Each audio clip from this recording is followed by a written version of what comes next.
Welcome back to another technical deep dive here in the debug zone.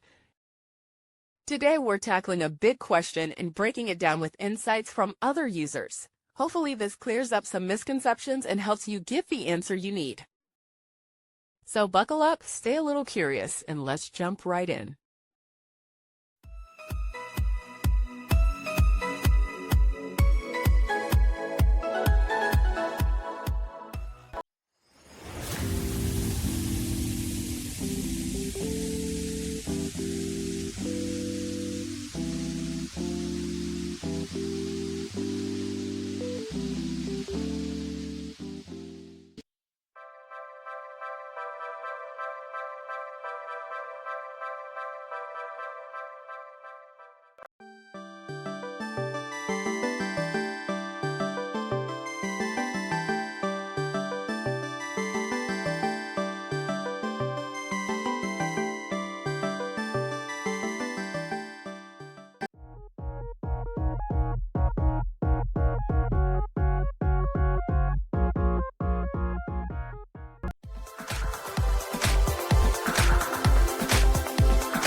And that's a wrap.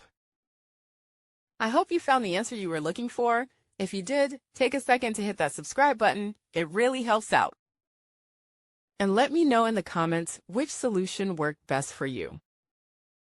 See you next time in the debug zone.